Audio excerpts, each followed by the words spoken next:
मार दिया उधर मार दिया उधर देखो अरे कूद रहे यार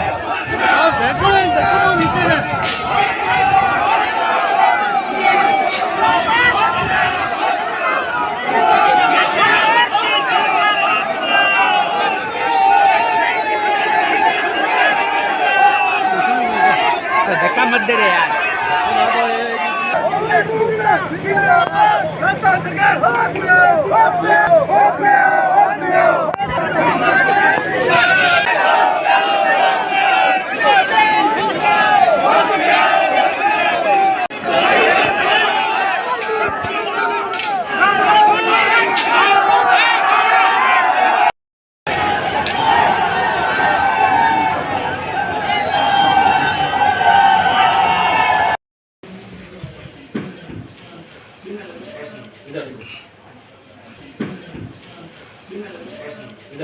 जीवी RGHS का काम है। आज हो क्या रहा है, हॉस्पिटल के अंदर जाएं तो कहीं तो गलत ब्लड चढ़ा दो, कहीं ऑक्सीजन नहीं मिलती, कहीं एम्बुलेंस में तेल खत्म हो जाता है, कहीं जर्नी एक्सप्रेस में ड्राइवर नहीं मिलता है और कहीं पानी के इंजेक्शन लगाए जाते हैं। ये सबसे बड़ा ब्लंडर जो है, ये फर्जी इंजेक्शन, नकली इंजेक्शन, इनकी खरीद कौन कर रहा है, कौन इनकी जांच करता है, कौन चेक करता है, किस लैब में जांच हो रही है, किस फैक्ट्री में। इन लोगों को तो फांसी होनी चाहिए जो मर्डर कर रहे हैं। आपने बीकानेर के अंदर, आपने जोधपुर के अंदर, अभी नागौर के अंदर ऐसे केस आ गए और उससे पहले कोटा के अंदर लगभग 1 दर्जन केस इस प्रकार से आए, जिन प्रसूताओं की मौत होगी, नवजातों की मौत होगी, जिन बहनों की किडनी फेल होगी। आप वापिस ला देंगे क्या? अभी मानते कोई जवाबदेही तय नहीं हुई, अभी एक भी कोई कुछ नहीं हुआ। सरकार में कौन जवाब देगा?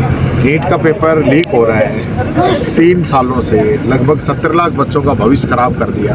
किसी ने जिम्मेदारी ली? वो तो सास में कभी बहू थी, पेपर तो उधर भी लीक हुए थे। नहीं, हमारे समय में लीक हुए तो हमने देश का सबसे मजबूत कानून बनाया ना राजस्थान में, और उस कानून का असर ये हुआ कि अभी जब सीकर में पेपर लीक हुआ तो उसमें बीजेपी के लोग शामिल थे, तो रिपोर्ट सीकर में नहीं दर्ज करके दिल्ली में दर्ज कराई। यहाँ कराते ना, पता चल जाता, आँख खुल जाती। यहाँ पेपर लीक पे लगाम लगी है ना, उसका पहला जो कानून हमारा यहाँ का बना, जो पूरे देश में और मोदी जी के कानून से 10 गुना मजबूत कानून है, तो ऐसा कानून हमने बनाया तो लगाम लगी। हमसे ज़्यादा तो पिछली बीजेपी की गवर्नमेंट में पेपर लीक हुए थे। और ये बात करते हैं बड़ी बड़ी, परसों महाराष्ट्र के अंदर पेपर लीक हो गया TET का। क्यों? इनकी सरकार है, डबल इंजन की सरकार है। मोदी जी 12 साल से देश के प्रधानमंत्री हैं। सारी चीजें कांग्रेस के राज में हो जाए जब तो बहुत कुछ। यहाँ राजस्थान के अंदर आके बयान देके गए कि पेपर लीक से मुक्ति, अब करो ना मुक्ति शिक्षा मंत्री की।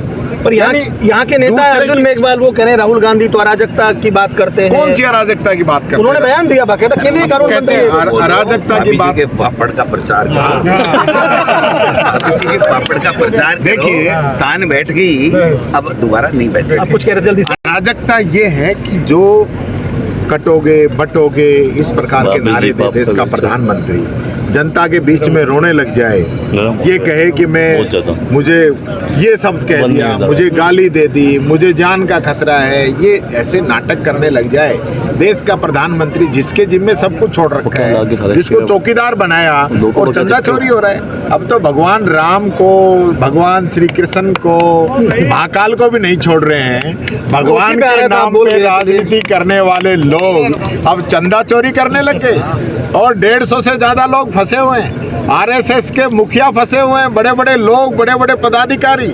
जिस मंदिर की पूरी कार्यकारिणी RSS की हो और चंदा चोरी हो रहा है, तो इसका जवाब तो मोदी जी को देना पड़ेगा। पहले भी लोगों ने, मैं फिर कह रहा हूँ, मंदिर के नाम पे लोगों से पैसे पहले भी इकट्ठे किए थे, लोगों से लोहा और पता नहीं क्या क्या सामग्री। अब वो कहाँ गई, आप बताइए ना। आखिरी एक सवाल, बॉर्डर को लेकर जो आप लोग इशू लेकर आ रहे हैं कि भाई विरोध कर रहे हैं, निश्चित तौर पर कुछ धार्मिक स्थल टूटे हैं, तो क्या ये लास्ट टाइम में जोड़ा गया? कुछ आपकी पार्टी के कुछ सीनियर नेता ये कह रहे हैं कि साहब ये इशू नहीं था, क्या है ये? और दूसरा, गृह मंत्री यहाँ जो कह के गए, वो कह रहे हैं कि देश को खतरा है, हम देश को कहीं कोई दिक्कत नहीं आने देंगे, तो उनका भी बयान इस पर है। यही तो बात है, ये पाकिस्तान का डर दिखाते हैं हम। जिस पाकिस्तान का इंदिरा गांधी जी ने ऐसा इलाज किया था, 2 टुकड़े कर दिए बांग्लादेश अलग बना दिया। जिस पाकिस्तान का हमेशा जो है हमने इलाज किया, कांग्रेस ने इलाज किया, उस पाकिस्तान का ये डर दिखा रहे लोगों को कि पाकिस्तान हमें ये कर देगा वो कर देगा। क्यों भाई, आप तो अमेरिका के आगे घुटने टेक दिए मोदी जी ने। देश के किसानों का जो पूरा जीवन है वो गिरवी रख दिया। जो डील हुई है ना, ट्रेड डील, तो आपको क्यों लगता है क्यों करी जा रही कार्रवाई? ये सिर्फ एक ही इनके पास फंडा है, काम तो ये करा नहीं सकते, विकास कर ही नहीं सकते। तो जाति और धर्म का इन लोगों ने, क्योंकि हमारा हिंदुस्तान जो है भावनाओं से जुड़ा हुआ देश है, ये बहुत धार्मिक देश है, अलग अलग जाति धर्म संप्रदाय अलग अलग मंदिरों से, इन चीज़ों से जुड़े हुए हैं, धर्मों से जुड़े हुए हैं। धर्म की कोई बात आती है तो लोग एकजुट होते हैं। तो इनको ये लगता है कि भाई काम तो हो नहीं रहा तो ये जाति धर्म की बात कर लें, क्योंकि इनके समय में 400 किलो RDX कहाँ से आया आज तक नहीं बता पाए। हमारा चीफ जो है रावत साहब, जिस हेलीकॉप्टर हादसा हुआ वो आज तक ये खोल नहीं पाए। यहाँ पहलगांव के अंदर आतंकी आके हमारे लोगों को कैसे मार गए ये बता नहीं पाए। तो इनसे बचने के लिए इस प्रकार का काम करते रहते हैं। जो मंदिर मस्जिद गुरुद्वारे या जो पुराने धार्मिक स्थल हैं, आश्रम हैं, वो सब जो है आज़ादी से पहले के हैं।